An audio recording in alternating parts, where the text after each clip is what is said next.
কবিতা অবস্থান মঞ্চে আপনারা যারা উপস্থিত আছেন, সানায়, আকাশ, অনুষ্কা গান গাইলেন, আমরা তালিও দিলাম, এটাই আমাদের স্বাভাবিক। কষ্ট হয়, যন্ত্রণা হয়, যারা এই কষ্টটাকে যন্ত্রণাটাকে ফিল করতে পারে না তারা আর যাই হোক বিচার চাই লড়াই করতে পারবে না। অদ্রিজা ওখানে ছিল, আমি অনুষ্কার গান শুনতে গিয়ে আমি অদ্রিজার দিকে তাকিয়েছিলাম। কত বয়স হবে? 2.5-3। অনুষ্কা গান গাইতে শুরু করলো, অদ্রিজা কিছুক্ষণ পরে তালি দিতে শুরু করলো। খুব অবাক করা বিষয়, প্রত্যেকটা গানের বিটে তালি দিচ্ছিল। আকাশ যখন ওহো বলে নিজের গানের সঙ্গে ভোকাল মেলাচ্ছে, অদ্রিজা খুব স্বাভাবিকভাবে ওহো বলতে শুরু করছে। গিটারের বিট যখন বন্ধ হয়ে গেল, আমাদের সবার তালি যখন বন্ধ হয়ে গেল, অদ্রিজা তখনও তালি দিল, বিটেই তালি দিল। এইটা হচ্ছে পশ্চিমবঙ্গের কালচার, যেটা ওর মধ্যে আছে, বাকিদের মধ্যে সরে যাচ্ছে। ওর ভবিষ্যতের জন্য আমাদের এই লড়াইটাকে দীর্ঘ করতে হবে। তাই আপনাদের কাছে আমাদের আবেদন, খুব তাড়াতাড়ি অ্যান্ড্রয়েড ফোনের মতন নিজেদের চার্জ শেষ করে নেবেন না যে 21 দিন হয়ে গেল, 22 দিন হয়ে গেল, নির্যাতিতা দোষীদের শাস্তি কেন হলো না?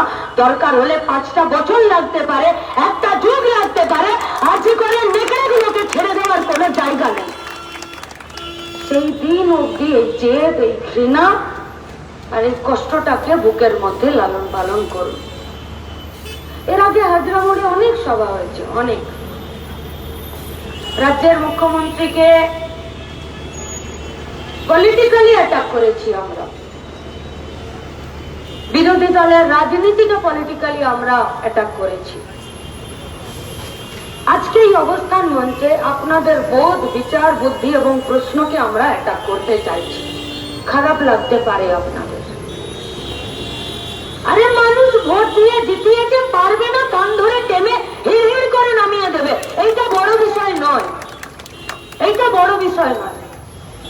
বড় বিষয় হলো এই কালচারের বিরুদ্ধে আর এই বিচারের দাবিতে গোটা রাজ্য আমরা প্রগতিশীলতার দিকে একসাথে হাতে হাত ধরছি কিনা, এইটা হলো আজকের বড় প্রশ্ন। তাই প্রথম আমাদের কাছে অনেকে জিজ্ঞেস করে, রাজ্যের মুখ্যমন্ত্রী, একজন মহিলা মুখ্যমন্ত্রী, তাও রাজ্যে এই ঘটনা ঘটলো, আপনি কি বলবেন? আরে মহিলা হোক, পুরুষ হোক, ট্রান্সজেন্ডার হোক, আসলে তো একটা মানুষ, একটা বিবেক আছে, একটা বোধ বুদ্ধি আছে, একটা বিচার করার শক্তি আছে। সেই বিচার করার শক্তিতে যদি একটা মেয়েকে একটা মানুষ হিসাবে গণ্য করতে না শেখায়, তাহলে ওর মেয়ে হয়েও লাভ নেই, ছেলে হয়েও লাভ নেই, ট্রান্সজেন্ডার হয়েও লাভ নেই, কোনো লাভ নেই। কিন্তু সেই লড়াইটা আমাদের কাছে নেই। এখন এই প্রশ্ন আপনারা করতেই পারেন, তবে এই পরের কথাগুলো এত অবলীলায় প্রকাশ্যে মানুষের কাছে যখন একটা বিচারের তদন্ত হচ্ছে, একটা দোষের তদন্ত হচ্ছে, একটা ক্রাইমের তদন্ত হচ্ছে, তখন আপনি এই কথাগুলো কেন বলছেন? ঘুরেছে সোশ্যাল মিডিয়ায়।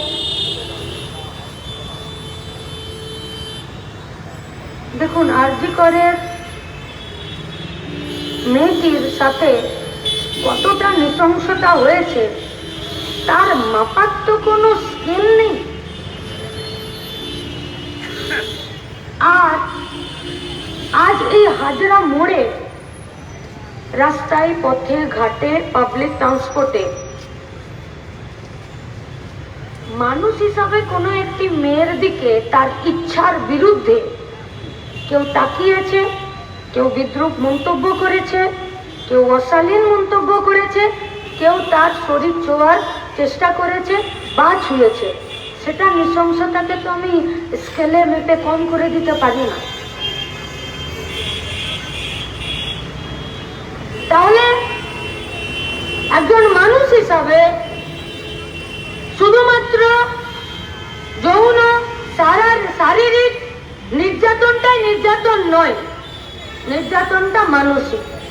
এই সবটার ব্যাখ্যা এই কারণে করলাম, কারণ এর পরের কথাগুলো খুবই শুনতে কষ্ট হতে পারে। রাজনৈতিক কোনো ফায়দা তোলার জন্য আমি এই কথা বলছি না। এরকমটা নয় যে কালকে সবাই ডিওয়াইফাই হয়ে যাবে, এরকমটাও নয় যে কালকে সবাই সিপিএম করতে শুরু করে দেবে, এরকমটা হতে পারে না যে কালকে সবাই বামপন্থী হয়ে যাবে, মার্ক্সীয় চিন্তায় হয়ে যাবে না। মানুষ হিসাবে কিছু প্রশ্ন নিজেকে করার এবং আপনাকে করার দায়িত্ব থেকে যায়, সেই দায় থেকে বলছি। अच्छा আমার কথা শুনতে হবে না। किसी का भी कोई डॉक्टर के साथ अगर जान पहचान है, कोई मेडिकल स्टाफ के साथ अगर जान पहचान है, कोई अगर किसी हॉस्पिटल के साथ लिंक है, काम करते हैं, जो कोई भी हो, पिछले 5 सालों में पूरा देश भर में या पश्चिम बंगाल में एक भी एक्सीडेंट का घटना ले लीजिए और पुलिस से पूछिए, पोस्टमार्टम रिपोर्ट से पूछिए या डॉक्टर से पूछिए कि पिछले 5 सालों में जितना भी एक्सीडेंट हुआ, रेप हुआ, मर्डर हुआ, किसी का पेल्विक बोन टूटा है? पूछिए। गूगले सर्च करूं पेल्विक बोन माने की, बांग्लाয় লিখো, লিখতে না পারলে বলুন পেলভিক বোন কি, ছবি সমেত বাংলায় ডেসক্রিপশন চলে আসবে। বুঝতে না পারলে প্রিন্ট আউট বের করুন, দিয়ে কোনো একজন ডাক্তার, কোনো একজন মা, কোনো একজন মাস্টারমশাই বা নিজেই খোঁজার চেষ্টা করুন। আপনার কোমর, আপনার থাই, আপনার যোনি, আপনার গোপন অঙ্গ, এই অংশে যে বোনটা থাকে তাকে বলে পেলভিক বোন। পৃথিবীর কোনো অ্যাক্সিডেন্টে বা মারামারিতে আজ অব্দি কোন পোস্টমর্টম রিপোর্টে বিরাট অংশের পেলভিক বোন ভাঙার কোন রিপোর্ট নেই। আরজিকরের মেয়েটার পেলভিক বোন ভেঙে গেছে, নৃশংসতার মাত্রাটা শুধু বোঝার জন্য বলছি। আপনাদের চুলে ক্ল্যাচার আছে, ক্ল্যাচার, আমার চুলে ক্ল্যাচার আছে, ক্লিপ। মেয়েটিকে যখন উদ্ধার করলো ওই অবস্থায়, এটা অলিম্পিক হলো, যারা অ্যাথলেটিক্স আছে, যারা জিমন্যাস্টিক করে, তারা যারা বিভিন্ন সব খেলাধুলায় আছে, ওদেরকে জিজ্ঞেস করুন।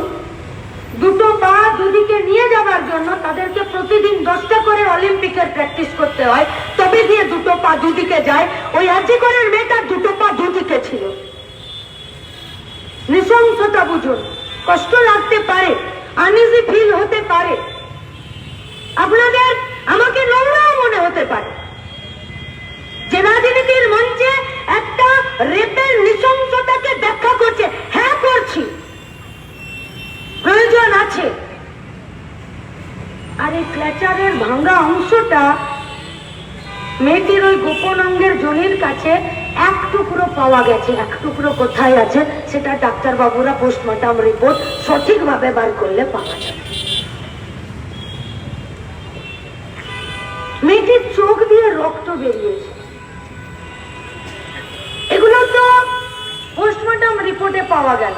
বিনা পোস্টমর্টম রিপোর্টে কানাঘুষো যেগুলো শুনছি, এখন পুলিশ বলছে যে তোমরা এই সোশ্যাল মিডিয়াতে যা ক্যাম্পেইন করছো, সেই ক্যাম্পেইনের জন্য নাকি পশ্চিমবঙ্গের বাজার গরম হচ্ছে, আর তার জন্য নাকি মানুষ খেপে গিয়ে রাস্তায় নামছে, আর তার জন্য নাকি আরজিকর ভাঙতে চলে গেছে।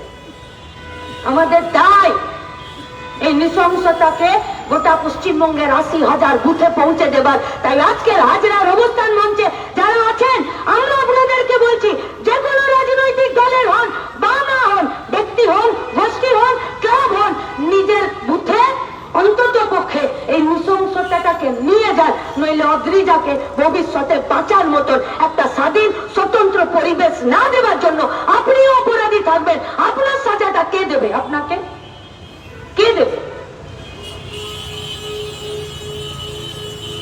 গোটা ওই হসপিটালের সেমিনার হল, পাশে টয়লেট, তার পাশে রেস্টরুমে গোছা গোছা চুল পাওয়া গেছে, চুল মাথা। এইটা হলো নৃশংসতা, রেপ, খুন, স্টপ আরজি কর হসপিটাল। পূর্ব বর্ধমান একটি মেয়েকে নলি কেটে মেরে ফেলে রেখে দিল, আরেকটি বোবা কালা মুখ বধির মেয়েকে রেপ করে ফেলে রেখে দিয়ে চলে গেল। মালদা, মুর্শিদাবাদ, বাচ্চা ছেলেটা পড়তে গেছিল, হোস্টেলে ডেড বডিটা ঝুলন্ত অবস্থায় পাওয়া গেল। ডেড বডিটা মালদাতে পাঠালো, পাগুলো ভাঙা, উল্টো দিকে আছে। পুলিশ প্রথমে এফআইআর নিচ্ছিল না। নদিয়া, ট্রেন লাইনের পাশে একটি মেয়ের অর্ধনগ্ন দেহ উপুড় হয়ে পড়ে আছে, ফেসবুকে দেখেছেন। উত্তর দিনাজপুর, হেমতাবাদ, এই যে পাশে তৃণমূলের আমাদের ছাত্র ভাইরা বোধহয় অবস্থানে বসে আছে, ওখানে এরকম প্রতিবাদ চলছিল তৃণমূলেরই সাপোর্টার একটি মেয়ে পার্লারে কাজ করে, সে তার পাশ দিয়ে চলে যাচ্ছিল। তৃণমূলীরা এত দোষীদের শাস্তি চাইছিল যে মেয়েটার গা থেকে ওড়নাটা টেনে খুলে নিচে ফেলে দিয়েছে। রায়গঞ্জ, ওই এক সেম ঘটনা, মুখ বধির একটি মেয়েকে রেপ করে ফেলে দিয়েছে। কলকাতা, একটি বাচ্চা মেয়ে, গোটা শরীরে কামড়ের দাগ, কামড়ের শুধু। তার মানে আরজি কর শেষ নয়, আরজি করের পরে ঘটনা ঘটছে। আপনি সকালে যে যখন উঠেছেন ঘুম থেকে আর রাতে যখন ঘুমাতে যাবেন তখন অবধি গোটা দেশে আরো 80 জনের সাথে রেপ হয়ে যাবে।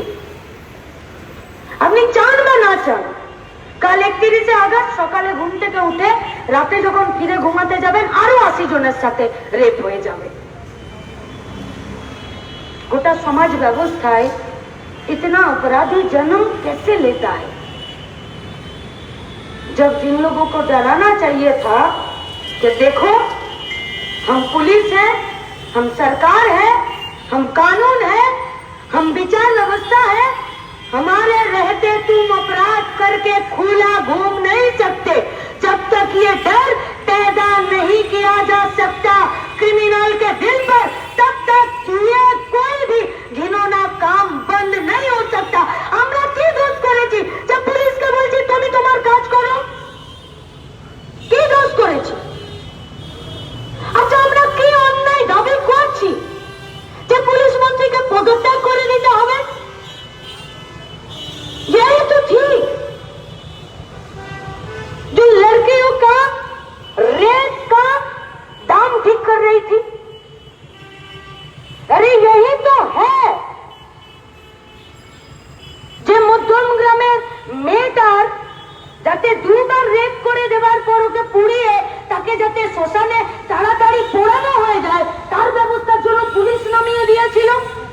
আরে এই তো যে আরজি করের নির্যাতিত হয়ে মরে যাওয়া ডাক্তারটার জন্য 10 লাখের কথা বলতে গলাটা একবারের জন্য কাঁপলো না।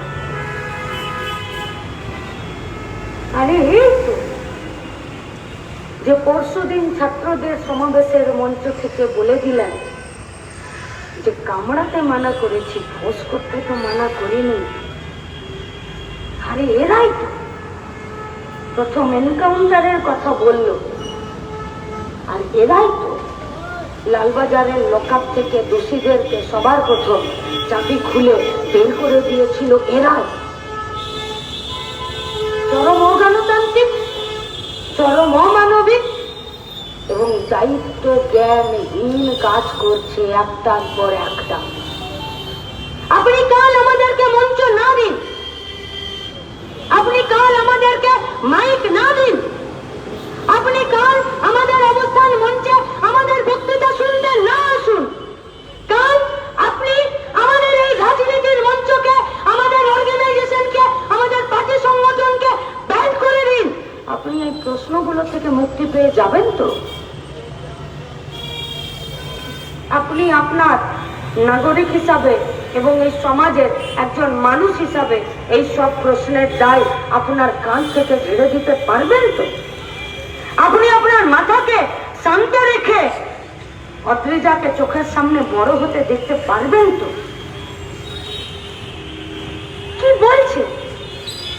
अच्छा छोड़ दीजिए, वो तृणमूल है, उसका नाम कुछ भी हो, छोड़ दीजिए। अरे कोई तो होगा इस राज्य में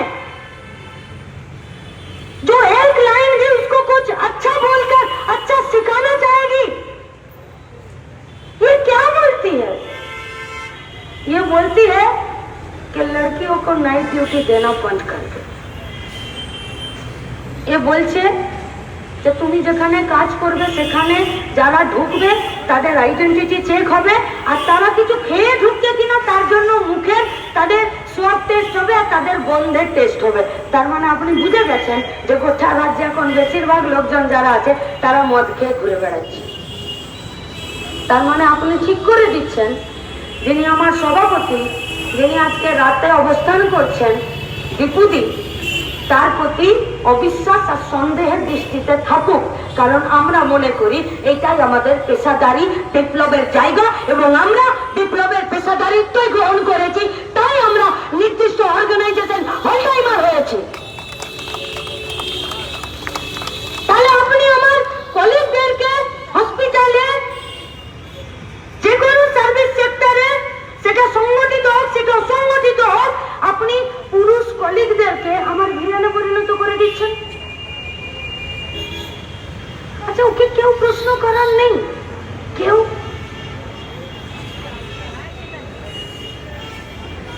যে আপনি তো যারা চাকরি করছে তাদের জন্য নাইট ডিউটি বন্ধ করে দিলেন। এই অবস্থান মঞ্চটা নিশ্চয়ই আর 8 ঘন্টা পরে শেষ হয়ে যাবে। তারপরে একটু চাটা খান, সবার সাথে আড্ডা দিন, তারপরে রাতে বাড়ি যাবার সময় কলকাতার রাজপথের দুধারে ফুটপাত দিয়ে হাঁটুন, ছোট ছোট চিক পেতে দিয়ে একসঙ্গে একটা পুটুলিতে একটা সংসার নিয়ে গোটা কলকাতার রাজপথের দুপাশের ফুটপাতে অসংখ্য লোক সংসার জীবন পালন করছে। ওদের নাইট শিফটের ফুটপাতে থাকার ডিউটিটা আপনি কি করে বন্ধ করবেন? তার জবাব কে দেবে? কে দেবে জবাব? আর যদি এটা বোধ বুদ্ধি হয়, যদি এটা বিচার হয়, अगर ये सोच है तो इस सोच के खिलाफ हम लोगों का घृणा है। এখন আমি যদি বলি পর্দা ছিল তো বলবে মীনাক্ষী মুসলমান, আর আমি যদি বলি ঘোমটা ছিল তো বলবে মীনাক্ষী হিন্দু। আচ্ছা ছেড়ে দে, আমি সেকুলার বোঝানোর জন্য আমি দুটোই বললাম, পর্দা আর ঘোমটা। হ্যাঁ এখন এটাই ট্র্যাডিশন। সন্দেশখালি যাবার জন্য যদি লুকানোর জন্য, আমি তো থাকি বর্ধমানে, আসানসোলে, কুলটিতে, বলে আমার ওখানে যতটা গরম ঠিক ততটাই ঠান্ডা। আমার ওখানে কেউ মুখে কাপড় বাঁধার সময় একবারের জন্য ভাবে না যে কেউ আমাকে মুসলমান ভাববে না হিন্দু ভাববে। এটাই গোটা পশ্চিমবঙ্গের কালচার, যে আমাদেরকে ভাবতে শেখাচ্ছে যে মুখকে রোদ থেকে বাঁচানোর জন্য বাচ্চা বাচ্চা ছেলে মেয়েগুলো কেউ রুমাল বানছে, কেউ অন্য বানছে, তার সাজগোজ জেগে ওরা ঠিক করে দেবে কে হিন্দু কে মুসলমান। তো ঘরের ভেতর থেকে প্রথমে নিজের সাথে লড়াই করেছি, নিজের, তারপরে জয়েন্ট ফ্যামিলিতে মা বাবা হয়ে জয়েন্ট ফ্যামিলির সাথে লড়াই করেছি, তারপরে মা বাবাকে কনফিডেন্স দিতে হয়েছে যে তুমি শুধু আমাকে মেয়ে ভেবো না, তুমি আমাকে মানুষ ভাবো। আমি বলছি তোমাকে গর্বে তোমার মাথাটা আমরাই উঁচু করবো। যতটা তুমি ছেলেকে বিশ্বাস করো ততটাই তুমি আমাকেও বিশ্বাস করতে পারো। তারপরে গোটা পাড়াকে কনফিডেন্স দেওয়াতে পেরেছি। আমি মানে আমি নই, আমি মানে যারা আমাদেরকে সেকেন্ড বেঞ্চ ভাবছে মেয়েদেরকে, আমি তাদের কথা বলছি। তারপরে গোটা গ্রাম, গোটা শহর, গোটা রাজ্য, গোটা দেশ, গোটা দুনিয়াকে বলতে পেরেছি যে আমি সুনিতা চাওলাও হতে পারি, আমি প্রীতিলতাও হতে পারি। আজকে রাজ্যের সরকার 17 দফা দাবিতে বলছে তোমাকে সুনিতাও হতে হবে না, তোমাকে প্রীতিলতাও হতে হবে না, তোমাকে আরজি করে ডাক্তারবাবুও হতে হবে না, তোমাকে আমি শোকেসে সাজিয়ে রাখবো। আপনাকে রাজনীতি করার দরকার নেই, আপনাকে ক্লাব অর্গানাইজেশনও করার দরকার নেই, কিন্তু যতদিন মরে না যাচ্ছেন মানুষ হিসাবে বাঁচতে তো আপনাকে হবে। আপনি পারছেন তো সমর্থন করতে রাজ্য সরকারের নিদানকে? আপনি পারছেন তো যে সন্দীপ ঘোষ আরজি করের প্রিন্সিপাল, তিনি একটি সরকারি কলেজের প্রিন্সিপাল, তিনি বাউন্সার নিয়ে ঘুরে হসপিটালের ভেতরে কেউ দেখতে পায়নি? কেউ না।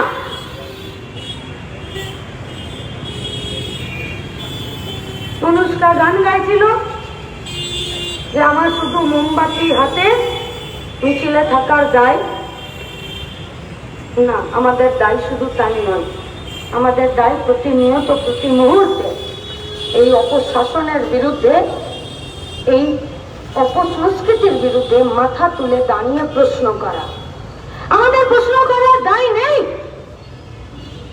যে কেন হসপিটালে প্রয়োজন মাফিক বেড নেই।